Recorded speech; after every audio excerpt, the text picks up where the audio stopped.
पूर्व जन्म के कर्मों से ही हमें इस जन्म में माता पिता, भाई बहन, पति पत्नी, प्रेमिका, मित्र, शत्रु, सगे संबंधी इत्यादि संसार के जितने भी रिश्ते नाते हैं वे सब मिलते हैं, क्योंकि इन सबको हमें या तो कुछ देना होता है या इनसे कुछ लेना होता है।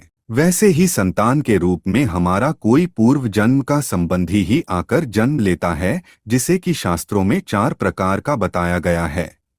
1. ऋणानुबंध, पूर्व जन्म का कोई ऐसा जीव जिससे आपने ऋण लिया हो या उसका किसी भी प्रकार से धन नष्ट किया हो, वह आपके घर में संतान बनकर जन्म लेगा और आपका धन बीमारी या व्यर्थ के कार्यों में तब तक नष्ट करेगा जब तक कि उसका हिसाब पूरा न हो जाए। 2. शत्रु पुत्र, पूर्व जन्म का कोई दुश्मन आपसे बदला लेने के लिए आपके घर में संतान बनकर आएगा और बड़ा होने पर माता पिता से मारपीट, झगड़ा या उन्हें सारी जिंदगी किसी भी प्रकार से सताता ही रहेगा। हमेशा कड़वा बोलकर उनकी बेइज्जती करेगा, वह उन्हें दुखी रखकर खुश होगा।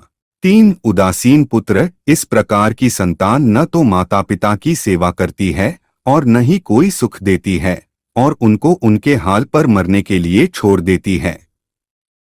विवाह होने पर यह माता पिता से अलग हो जाती है। 4. सेवक पुत्र, पूर्व जन्म में यदि आपने किसी की खूब सेवा की है तो वह अपनी की हुई सेवा का ऋण उतारने के लिए आपकी सेवा करने के लिए पुत्र बनकर आता है।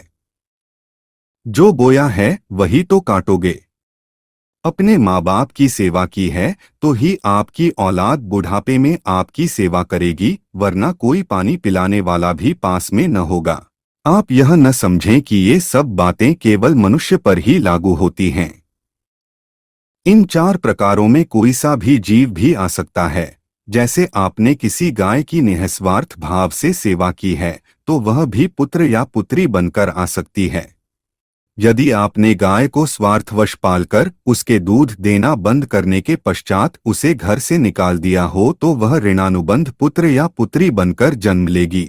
यदि आपने किसी निरपराध जीव को सताया है तो वह आपके जीवन में शत्रु बनकर आएगा, इसलिए जीवन में कभी किसी का बुरा नहीं करें। चूंकि प्रकृति का नियम है कि आप जो भी करोगे उसे वह आपको इस या अगले जन्म में वह 100 गुना करके देगी। यदि आपने किसी को 1 रुपया दिया है तो समझो आपके खाते में 100 रुपये जमा हो गए हैं। यदि आपने किसी का 1 रुपया छीना है तो समझो आपकी जमा राशि से 100 रुपये निकल गए।